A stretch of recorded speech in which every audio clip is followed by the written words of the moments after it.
하나님 아버지, 우리 찬양대가 이 예배를 기쁘게 받으신 하나님 앞에 마음껏 찬양을 올려드렸습니다. 예배의 주인이신 하나님, 이 시간 주님의 음성 우리에게 들려주시옵시고 그 말씀이 깨달아지는 것이 우리 개개인의 능력이 되고 삶이 되도록 역사하여 주시옵소서. 예수님의 이름으로 기도하옵나이다. 아멘. 서로 축복하겠습니다. 날마다 주님과 동행합시다. 지금 제24 특세가 진행 중인 거 다들 아시죠? 그걸 생각하면서 한 번 더 축복할까요? 주님의 피로 값주고 사신 교회를 사랑합시다. 할렐루야. 오늘은 날마다 주님과 함께 32번째 시간입니다. 오늘은 너희 중에는 그렇지 않아야 하나니 라는 제목으로 하나님의 말씀을 전하도록 하겠습니다. 오늘 우리에게 주신 말씀 조금 전에 봉독했는데요. 그동안 예수님을 이렇게 따라다니던 제자들 가운데 두 사람이 자기들의 어머니와 함께 예수님 앞에 나와서 자기들의 소원을 아뢰는 곳으로 오늘 말씀이 시작되고 있습니다. 그렇다면 그들의 소원이 뭔가? 오늘은 그게 뭔지 거기서부터 말씀 보기를 시작하겠습니다. 본문 20절, 21절 한 절씩 교독해 볼게요. 그때의 세베대의 아들의 어머니가 그 아들들을 데리고 예수께 와서 절하며 무엇을 구하니?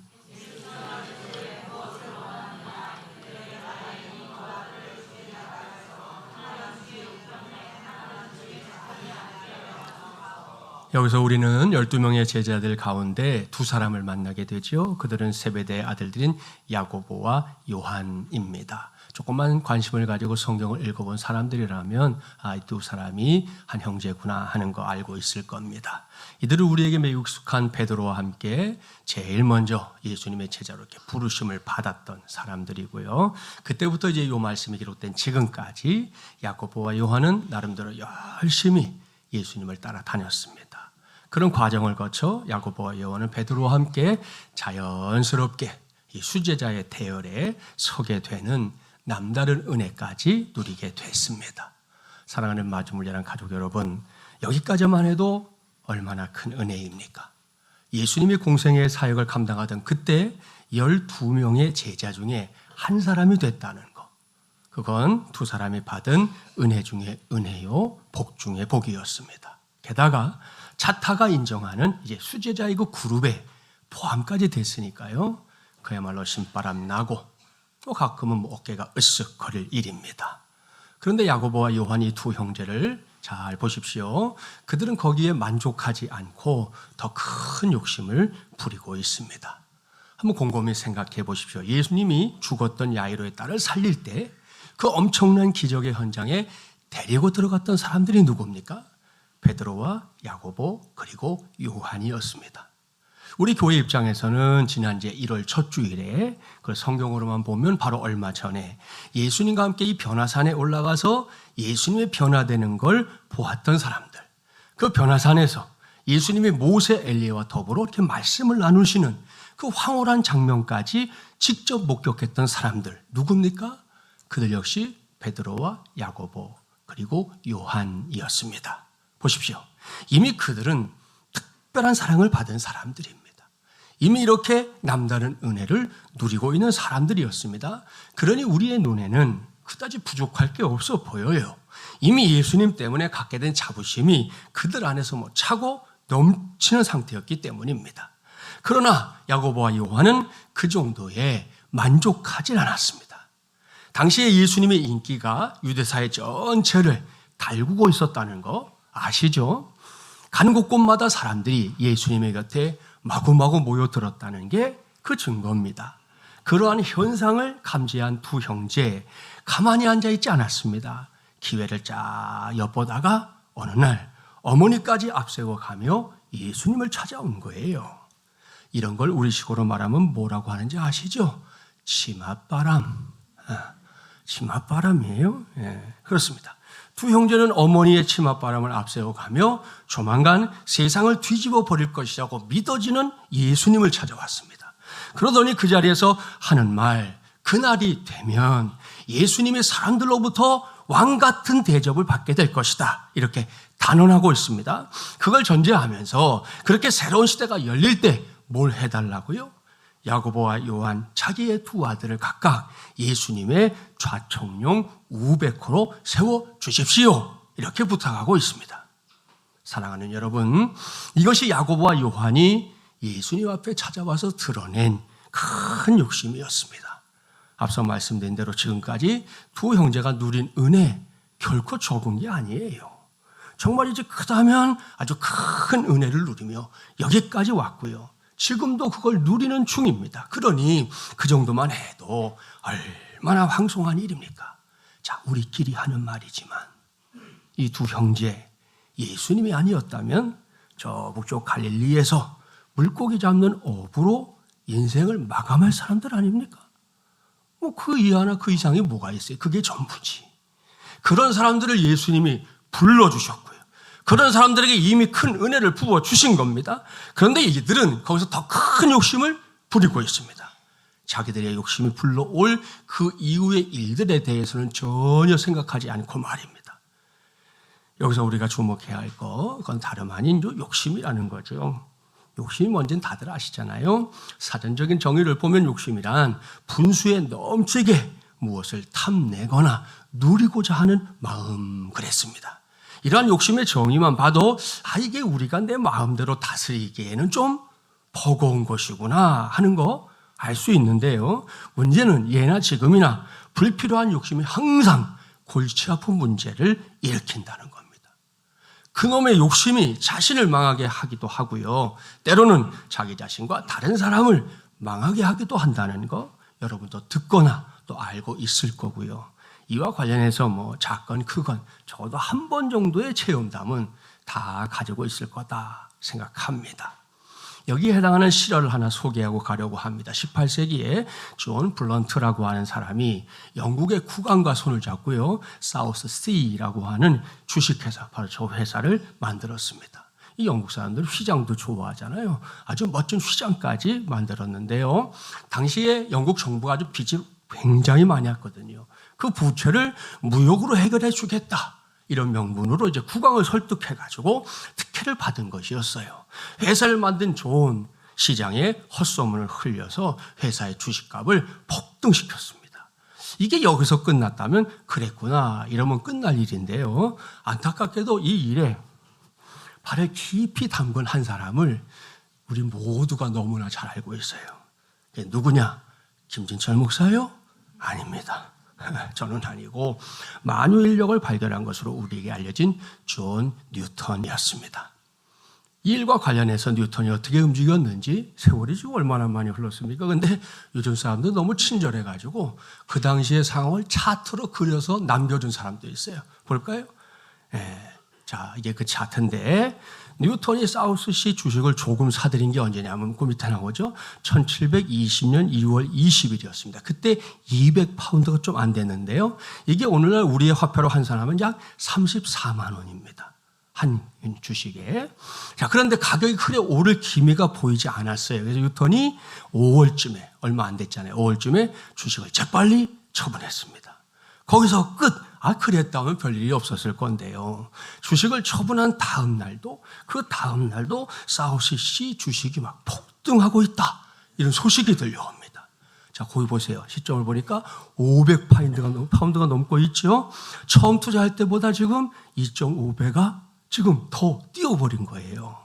초가집에 살던 마을 농부가 몇 주 뒤에 저택을 구입했다. 저택에서 일하던 하녀가 하루아침에 귀분이 됐다. 이런 일들이 막 비일비재하게 일어나는 거예요. 거기 화살표가 가리키고 있는 것을 보면 영어로 get rich라고 되어 있잖아요. 일확천금이란 뜻이죠.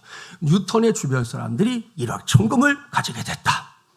자, 이에 이성을 잃은 뉴턴, 마음을 바꿔먹고는 6월달, 다시 한 달 만에 700파운드일 때 전 재산을 털어서 사우스시 주식을 사들이게 됩니다. 그러고 나서 잠깐은 기분이 째질 정도로 주가가 막 올라갔어요. 어디까지? 1000파운드까지. 그러니 뭐 신바람 났겠죠? 근데 그 후에 이 모든 게 사기라는 게 밝혀지면서 사우스시의 주식이 갑자기 폭락했습니다. 그러니 그 다음은 보지 않아도 뻔하죠? 사랑하는 마지못이라는 가족 여러분, 역사의 길이 남을 천재인 뉴턴도 이렇게 탐욕을 이겨내지 못했습니다. 그리고 이후에는 은행이나 주식에 관한 이야기만 들어도 그 자리에서 알아누울 정도로 마음에 큰 상처를 입었다 전해집니다. 보십시오. 인간의 욕심이라는 거, 뉴턴이 보여주는 것처럼 이게 한도 끝도 없어요. 따라서 누구나 그 욕심에 이끌리거나 쓸데없이 그러한 본능에 충실한 삶을 살게 되면 결국은 인생을 망치게 되어 있는 겁니다. 오늘 본문에 등장한 야고보와 요한도 육신과 관련해서 이러한 사실을 알았어야 했습니다. 그랬다면 오늘 본문에서 드러난 문제 발생하지 않았을 겁니다. 하지만 야고보와 요한은 그러한 사실에 아랑곳하지 않았습니다. 어머니와 함께 예수님을 찾아가서 슬그머니 청탁을 넣고 있습니다. 하지만 우리 예수님 어떤 분입니까? 예수님은 결코 야고보와 요한의 생각에 동조하지 않았습니다. 예수님은 주님의 이 좌우편에 앉는 일은 오로지 하나님께서 예비하신 그 사람들의 몫이다, 이렇게 대답하는 것으로 두 형제의 청탁을 매듭 지었습니다. 그런데 곧 문제가 발생했죠. 본문 24절 함께 봉독합니다. 10 제자가 듣고 그 두 형제에 대하여 분이 여기거늘. 이게 무슨 말씀인지 금방 알 수 있죠. 우리 속담에 발 없는 말이 전리 간다 그랬는데요. 야고보와 요한이 어머니의 치맛바람까지 이용해서 예수님에게 한 자리를 부탁했었다는 사실이 곧 나머지 10명의 제자들에게 알려졌다는 것. 그러니 그들이 가만히 있겠습니까? 만일 저와 여러분 같으면 어떻게 반응하겠어요? 두말할 거 없지요. 방금 봉독한 말씀 그대로입니다. 누가 먼저라고 할 것도 없이 그들 모두 화가 났습니다. 모두가 뿔따기가 났다 이겁니다. 바로 여기서 우리는 아주 쉽게 야고보와 요한이 잘못했다, 그리고 나머지 10명의 제자들이 화내는 거 그거 당연하다, 이렇게 생각할 겁니다.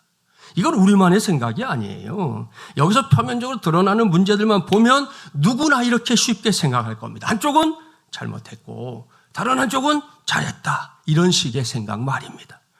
물론 저도 이렇게 생각하는 게 다 잘못된 생각이다, 그렇게 보지는 않습니다.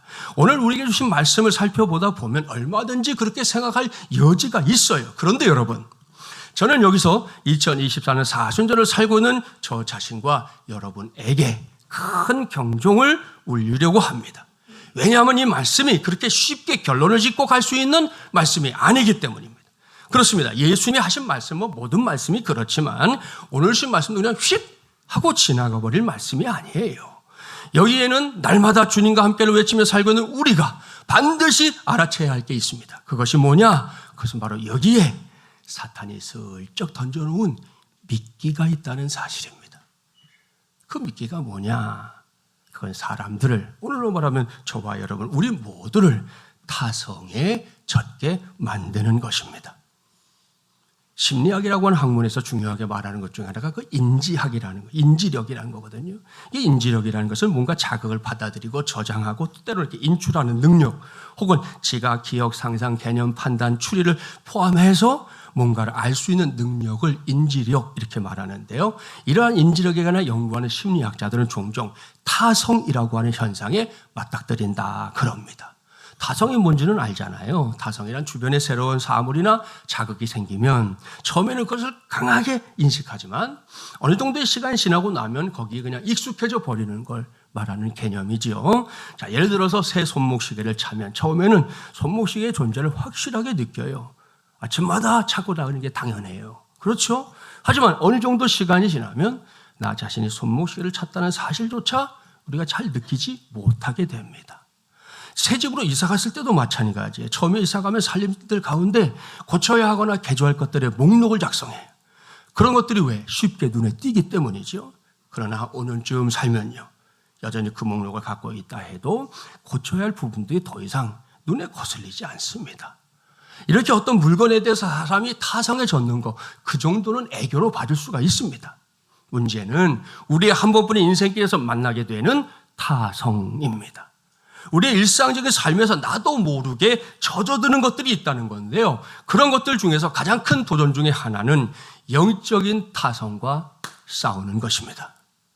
그렇습니다. 우리는 부지불식간에 영적으로 그저 현상 유지하는 정도의 삶을 당연하게 쉽게 받아들입니다. 그러고는 이렇게 생각해요. 나는 그런 대로 잘하고 있어. 뭐 이 정도면 되지 뭐. 이 정도면 누가 나에게 뭐라고 말할 수 없을 거야. 사랑하는 여러분, 하나님을 아버지로 예수 그리스도를 구세주로 믿고 섬기는 신앙생활에 힘쓴다고 하는 저도 여러분도 이런 생각에 빠져드는 것, 그걸 매우 조심해야 합니다. 그렇습니다. 예수님은 단 한 번도 내가 세상에 온 것은 너희가 그럭저럭 살라고 온 것이다, 이렇게 말씀하신 적이 없어요. 예수님이 우리에게 가르쳐 주신 바에 따르면 우리가 쉽게 괜찮다라고 생각하며 지나가는 것들 가운데 적지 않은 것들이 결코 괜찮지 않다는 걸, 그걸 깨닫게 될 때가 생각보다 많습니다. 오늘 우리에게 주신 이 말씀을 보는 우리의 생각이 바로 여기에 해당합니다. 앞서 말씀드린 대로 우리 모두는 오늘 주신 말씀을 들여다보면서 너무 쉽게 야고보와 요한을 책망하려 듭니다. 그들이 넘치는 욕심을 부렸기 때문에 책망하는 게 당연해, 이렇게 생각한다는 거예요. 그러면서 나머지 10명의 제자들은 얼마나 억울했을까. 내가 그 입장이라면 난 가만 안 있어. 쌍심지를 키고 뭐 네 죽자 나 죽자고 달려들지, 이런 생각이 꼬리를 물고 이어집니다. 그렇죠? 그런데 여러분, 제가 볼 때 우리가 이런 생각에 너무 쉽게 빠져드는 것, 그것이 바로 영적인 타성에 젖어 있는 증거다라는 겁니다. 그런지 안 그런지 이어지는 말씀을 보세요. 여러분의 눈에도 사탄의 영적인 타성에 젖어 있는 제자들을 어떻게 이간질하는지 그게 보일 겁니다. 그리고 그 이간질에 너무 쉽게 넘어져 버리는 제자들의 모습도 보이죠. 제자들 모두가 마땅히 이런 문제에 적극적으로 대처했어야 했는데 그들 모두가 그렇게 하지 못했다는 겁니다. 그 결과가 조금 전에 봉독했던 본문 24절이에요. 10 제자가 듣고 그 두 형제에 대하여 분이 여겼다 그랬는데요. 이게 다 무엇 때문이다? 영적인 타성에 젖어 있었기 때문이다. 그러니 이 문제 결코 그저 그렇게 넘어갈 수 없습니다. 예수님도 같은 생각이었어요. 그래서 직접 이 문제를 다루고 있는데요. 이제부터는 거기에 초점을 맞춰보겠습니다. 계속해서 말씀을 따라가 볼까요? 잠시 후에 예수님은 야고보와 요한 때문에 나머지 제자들이 뿔따구가 났다는 사실을 알았습니다. 그래서 곧바로 그들 모두를 한자리에 불러놓고 말씀하고 있는 거예요. 본문 25절부터 27절 우리 한 절씩 교독해 보겠습니다. 예수께서 제자들을 불러다가 이르시되 이방인의 집권자들이 그들을 임의로 주관하고 그 고관들이 그들에게 권세를 부리는 줄을 너희가 알거니와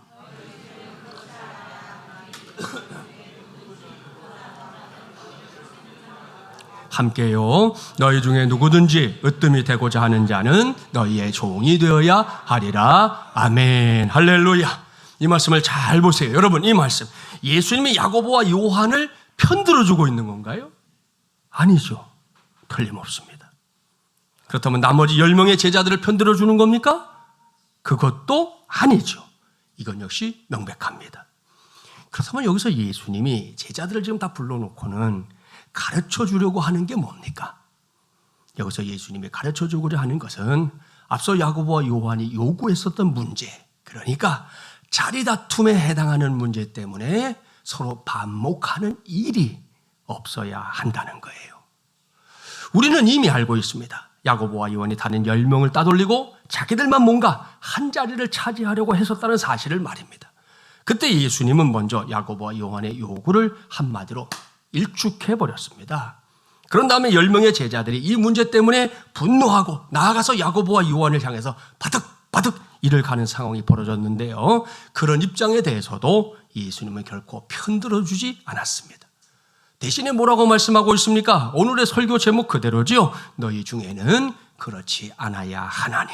할렐루야. 사랑하는 마중물 예랑 가족 여러분, 여기서 예수님이 말씀하고 있는 것에 목사인 저도 성도인 여러분도 귀를 기울이기를 바랍니다. 예수님의 세상의 집권자들과 고관들이 자기들이 다스리는 사람들을 함부로 자기 마음대로 부리는 것으로 권세를 드러낸다는 사실을 먼저 말씀하고 있습니다. 그들은 그렇게 해서 자기들이 얼마나 대단한 힘을 가진 존재인지 그걸 늘 보여주려 한다는 거예요. 당장 우리나라를 향해 도발을 일삼는 북한을 생각해 보십시오. 김정은 한 사람이 온 나라를 쥐락펴락하고 있는 거 어렵지 않게 볼 수 있죠. 지는 항상 막 이러고 있어요.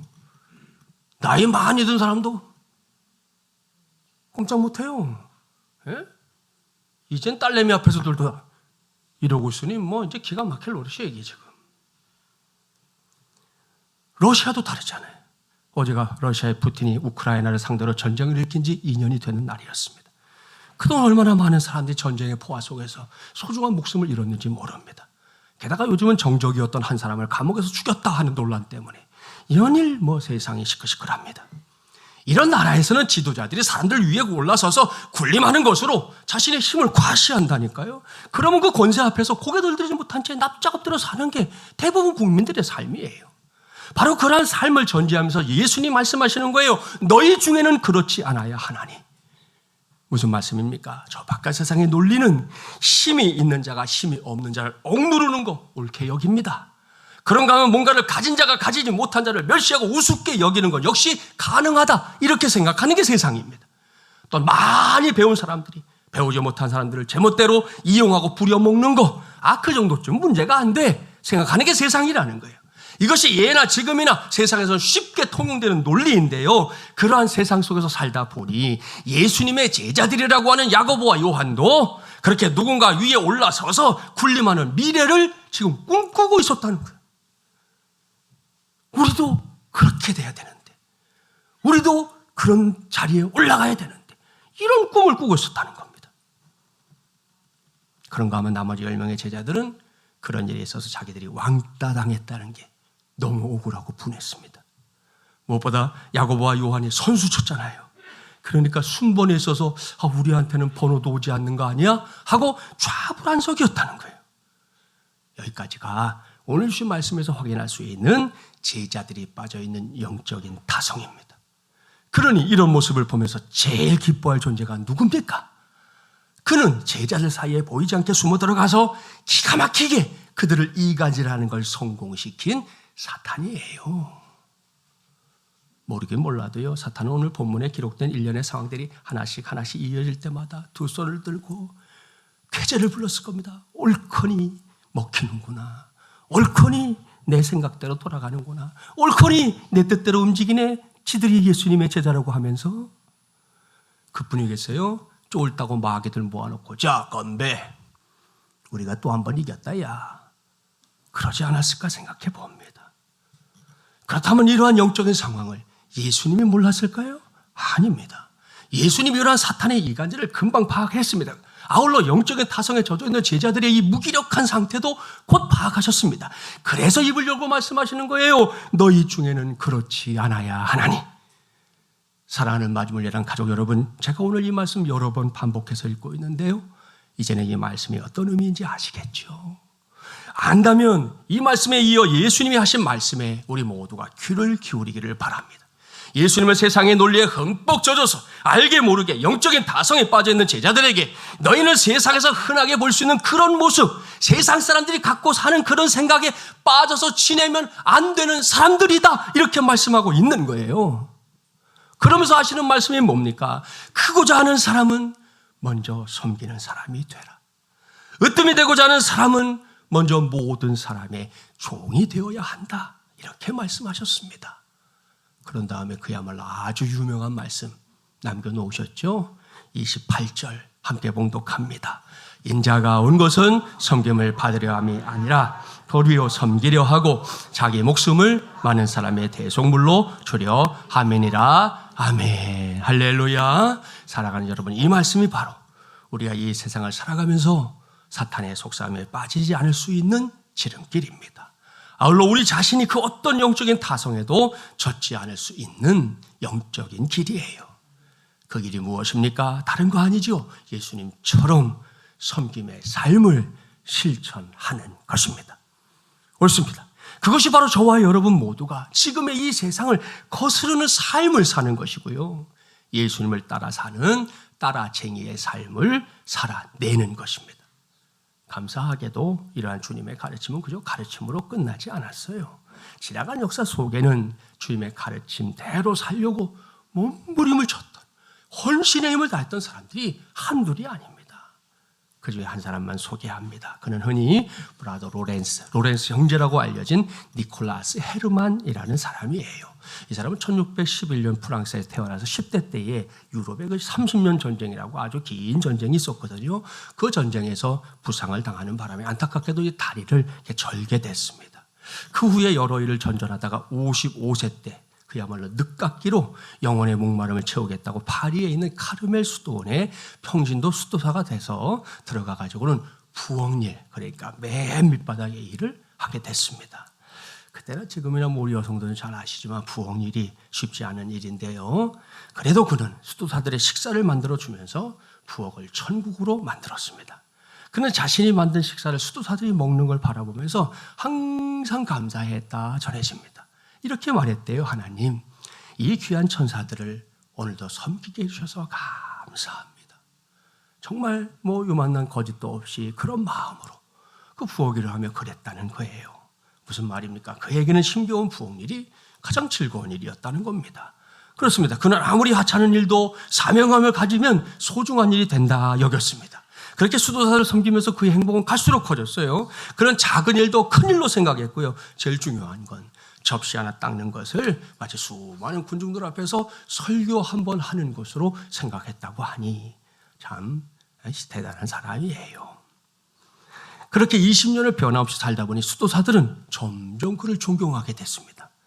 저 밑바닥, 제일 밑바닥에 있었던 아무것도 아닌 수도사였는데 존경하게 됐어요. 나중에 수도원에서 원장을 뽑게 됐는데요. 원래는 원장 후보조차 될 수 없었던 이 평신도 수도사였던 로렌스 형제가 그날 원장에 뽑히고 말았습니다. 여러분 보십시오. 로렌스 형제에게는 인간적인 행복의 조건이 없었어요. 교육도 제대로 받지 못했죠. 절름발이로 가정도 이루지 못했습니다. 하지만 날마다 산더미처럼 쌓여있는 힘든 부엌일을 하면서도 그는 항상 기쁜 얼굴로 나는 참 행복하다. 나는 참 행복하다. 이렇게 말했습니다. 훗날 국왕 루이 12세가 수도원을 방문해서 그에게 행복의 비결을 물었던 적이 있더라고요. 그때 이 사람이 뭐라고 대답했냐? 행복의 비결은 섬기는 일입니다. 그랬다는 거예요. 할렐루야. 참으로 멋진 말입니다. 그래서 저도 여러분도 이렇게 멋진 말은 좀 꼭 기억해 두면 좋겠습니다. 우리도 종종 체험하는 일이지만 섬김을 통해 얻는 행복 분명히 있어요. 교회 안팎에서 봉사하다 보면 힘들 때 있지요. 틀림없습니다. 하지만 그 힘듦이 곧 기쁨으로 이어지는 건 역시 체험하게 될 때가 많습니다. 이것도 틀림없습니다. 그런 체험을 떠올려 보면 행복은 좋은 자리보다 섬기는 자리에서 생긴다. 이렇게 말씀드릴 수 있습니다. 따라서 진짜로 좋은 자리는요, 영광의 자리가 아니라 섬김의 자리인 줄 믿습니다. 그리고 자극적이고 신비한 것보다 꾸준하고 평범한 것에서 아름다움을 찾는 삶이야말로 예수 믿는 우리의 삶이고 진정으로 귀하고 복된 삶인 줄 믿습니다. 여러분 잘 아는 사실 말씀드릴게요. 갑자기 등장하는 신비한 혜성은 있어도 되고 없어도 돼요. 그거 있어야 사는 거 아니잖아요. 하지만 매일 떠오르는 평범한 태양은 없으면 살지 못한다는 거 다들 아시죠? 그런 고백과 마음으로 오늘도 바로 내 옆에 있는 그 사람 마음을 다해 섬겨보기를 바랍니다.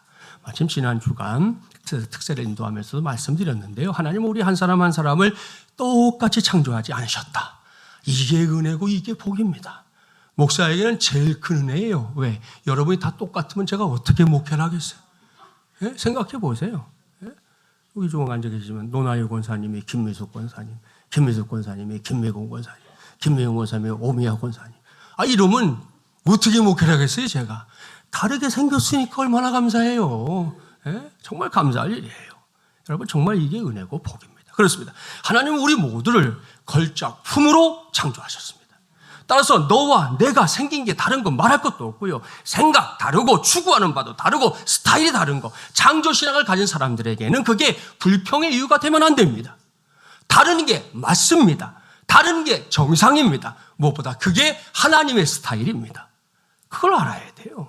따라서 그런 사람들이 모여서 하나님을 위해 뭔가를 한다고 할 때 여러분 삐거덕거리는 거 당연합니다. 그건 마치 운명과도 같은 것이에요. 죄가 낀 사람들이 모여서 뭐 하겠다는데 어떻게 이렇게 스무스하게 구렁이 담 넘어가듯 되겠냔 말이에요. 삐거덕거리는 거 당연해요. 단 거기가 끝은 아닙니다. 자, 여기서 제가 1부 때도 당부했어요. 졸지 마세요. 예? 여기서 졸지 마세요. 목사님이 그러는데 삐거덕거리는 건 어쩔 수 없대. 그리고 탁 졸아버려. 그러면 안 된단 말이에요. 예? 그런 말 아닙니다. 지금 하는 말이. 아시죠? 여러분, 우리 모두가 하나님의 모양과 형상대로 지음을 받은 존재 아닙니까? 그러니 자, 삐거덕거리는데 그 다음이 뭐예요? 맞춰가는 것이죠. 어느 한쪽으로는 치우치게요? 아니요. 서로 발을 맞춰가는 겁니다. 그때 마침 오늘 제 8기 단기선거 캄보디아 팀의 보고 동영상 봤잖아요. 그 팀이 지금 가는 데마다 이렇게 공연 사역을 하고 왔지 않습니까? 그 공연 사역이 그냥 됐을까요? 아닙니다. 긴 시간을 준비했습니다. 동작 하나를 서로 맞춰가기 위해 수고해야 했습니다. 그 과정에서 초반에는 서로 맞지 않으니까 투덜거리죠. 야, 내가 맞아. 아니야, 내가 맞아. 야, 영상 봐 맞아. 누가 맞는지. 뭐 서로 그러면서 하지요. 그런 시간이 있었어요. 그때를 생각하면 이거 정말 되는 거야? 아, 이래가지고 가서 선거지 가서 이거 공연하겠어? 이런 생각을 할 때도 있었을 건데요. 여러분, 시간이 지나가면서 어떻게 됩니까? 합이 맞기 시작합니다. 어느 순간부터는 상대방의 몸짓 하나, 눈빛 하나 봐도 찌리릭 하고 통하는 게 생깁니다. 여러분, 그래서 팀입니다. 여기서 분명한 사실, 나 혼자서는요, 죽었다 깨어나도 팀이 되지 못하는 거예요. 반드시 나 아닌 너가 있어야 하고 우리가 있어야 비로소 팀이라는 게 되는 줄 믿습니다. 그런 의미에서 아주 오랜만에 축복하는 거 해보려고 그래요. 아까 자기 짝꿍 진짜 경탄에 맞지 않는 마음으로 축복합시다. 오! 천사셨군요. 하도 안 해서 잊어버렸죠? 네? 하도 안 해서 잊어버렸어. 여러분 옆에 있는 그 사람이 천사예요. 딴 데 가서 천사 찾지 마세요. 여러분 제가 집에다 날개 두고 다니니까 그랬지 저도 그래도 천사라니까. 네? 여러분 나 집에다 날개 두고 다녀서 그래요. 그래 못 알아보는 거지.